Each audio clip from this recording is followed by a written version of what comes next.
Have you guys ever been, let's say, in the back of the seat of a car and it's heading off a cliff and there's nobody at the steering wheel? What would you do? Would you sit there hoping that your car happened to be a transformer or just enjoy the view? Or would you grab the wheel? Generally speaking, other than about 9/11 and the Iraq War, I didn't really care about politics as a kid. Never really took notice. My parents would occasionally mention the names of politicians I'd never heard of, and I sort of figured that the older generation had it covered, that they knew what they were doing, they'd make intelligent, pragmatic decisions around politics, and that I'd only really need to worry about it when I got to their age. So how did that guy go from there with, start 2016, I had, I think, 20 followers on Twitter, to the person right now who seems to keep getting on the news on a regular basis and has just under 250,000 followers on Twitter? Because I recognized that there was nobody at the wheel. And there wasn't. In 2016, we were having a massive conversation about, well, Brexit, obviously, but nobody was giving us the facts. David Cameron had looked at a conversation that was occurring between take back control of our laws and massive economic damage and didn't bother explaining the link. You may have heard the term single market. How many of you in here can honestly tell me you know what the word single market means? Yeah. We've heard it on the news pretty much every day and nobody's been explaining it. Let's do this right now. Imagine if the EU didn't exist. You had 28 countries making their own laws in their own way. And you wanted to sell, let's say, beer to those 28 different countries. But they marketed beer in different ways. You'd have to market, manufacture, and produce your product in 28 different ways, sending your costs through the roof. Whereas under the single market, because you make laws together, one version of your product is automatically legal to sell across 28 countries, lowering consumer prices, lowering supermarket prices, improving standard of living. I just explained the single market in 30 seconds. David Cameron had 5 months. There was nobody at the wheel. Theresa Villiers, who was Secretary of State for Northern Ireland during the referendum, actually used this phrase: the border arrangements in Northern Ireland have been broadly consistent for the last 100 years. Basically, Good Friday Agreement, not really a thing. Nobody at the wheel. Nigel Farage, telling things about immigration that were simply untrue, and I'll get to those later. Nobody at the wheel. So you need to recognize that the people who are running the show don't necessarily know what they're doing, and sometimes it is going to be up to you to step up. And so that's what I did.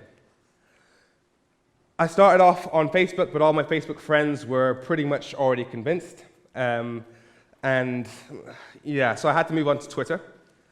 And at that point, I realized, hang on, I'm already in a bubble here. And so I started calling up Nigel Farage as well, because I wanted to keep moving out of my bubble. Because if you're talking to people who are already convinced, you are doing nothing. You're effectively talking to yourself. So here's what happened when I gave Nigel Farage a call. We will, between now and June the 23rd, make one very simple point. When Theresa May says that it is difficult to control immigration as a member of the European Union, she's wrong. It isn't difficult, it's impossible. There is nothing we can do to stop unlimited numbers of people from EU countries settling in this country and enjoying the same rights and privileges as all the rest of us. But I'm reading right here Article 7 of the EU Citizens' Rights Directive, which says that in order to come here without a job, you need to have sufficient resources to not become a burden on the social assistance system of the host country and have comprehensive medical insurance. Femi, in theory, you're right. In theory, under European treaties, there are restrictions that can be placed. There is nothing we can do. Under European treaties, there are restrictions that can be placed.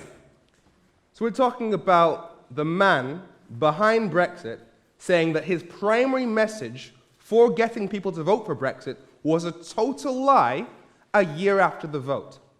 Again, the people who are in charge do not necessarily, well, he may know what he was talking about, but it may not necessarily be true, which means that it is up to you to protect your future and your country. And so it was by moving out of my comfort zone, out of the bubble that I created on social media, speaking to people on the other side, that I managed to break through and take control of the steering wheel. And that's what you need to do. You need to make yourself into what the conversation needs. We had a conversation that was completely devoid of facts, the ability to communicate those facts, and understanding of both sides. Make yourself into what the conversation needs. Now, what I did was I took on absolutely every argument that I could find on social media. Whatever anybody said, any argument that was thrown at me, I would think about it and figure out what the response to that argument was. So I was fully informed, so that I was adding something new to the debate that wasn't already there. Now, what that means is, because I've taken on pretty much every argument that exists around Brexit, whenever I go on TV, on the news, there is no argument you can throw at me that I haven't already heard 1,000 times, so I've got a prepared response. Because that's what you need to do. You need to make yourself useful. Now, how you do that is by knowing your stuff. I got lucky. This idea that Remainers are all educated and understand all the stuff about the EU is a lie. I happened to study EU law at university, which meant that I know my stuff. And your usefulness to the conversation is only as good as your knowledge of the facts and your ability to communicate those facts in a simple and persuasive way. So know your stuff. Do your research. If you care about climate change, know the facts. If you care about injustice, know the law. This is seriously important, because otherwise you will not be useful in the issues that you care about. Secondly, if you're on Twitter, if you're on Facebook, if you're on Instagram, especially if you're starting small, you have to make yourself certain rules. You need to know that you're going to be the go-to that people go to if they want to have information or a perspective on an issue. Now, what that means is when you're starting out, you can't be posting everything that comes into your head. That means that because what you want to do is make sure that you only post your top shelf content at the start, so that when somebody comes to your page, they want to click follow because they think, oh, amazing post, amazing post, amazing post. That's what you want to do if you want to grow quickly. Because like I said, 20 followers in 2016, 239 or so thousand followers now, because I recognize that people want what people want to see when they come to your page. Second, another thing. You need to make sure that you don't speak exclusively from your own perspective. Now, what that means is you need to speak from the perspective of those people you're talking to. Now, what that means is people will not care about things. You can't make people care about things that they don't already care about. All you can do is make sure that they know that the things that you care about affect the things they care about. For example, if you're speaking to somebody who is massively passionate about controlling immigration, you're not going to convince them by telling them all the benefits about European solidarity. What you do is you point out, as I did with Nigel Farage, the law around the EU. You point out the fact that the EU has controls on immigration. You make the things that they care about relevant to the things that you care about. If you're speaking to somebody about climate change, you don't say, if they perhaps aren't necessarily engaged in the Brexit debate, you're not going to get them by talking about the beauty of the EU. You're going to get them by talking about the things that they care about. So if I'm speaking to somebody who's passionate about the environment, I will say, hang on, you care about the environment. Over the next 7 years, if we're spending all of our time and our energy negotiating with the EU and Donald Trump at the same time, is the government going to be focused on climate change? No. In fact, they will actually use the economic crisis as an excuse to scale back on environmental protections. So by doing so, I've made an argument that the things that I care about are relevant to the things that you care about. If you are somebody who cares deeply about climate change, and you're speaking to somebody who only cares about business, you make the point that, hang on, you're dealing with a population that is increasingly aware of climate change issues. So if you want to impress your customers, you need to make sure that you are climate conscious. Again, frame your argument according to the values of the person you're speaking to. Another thing,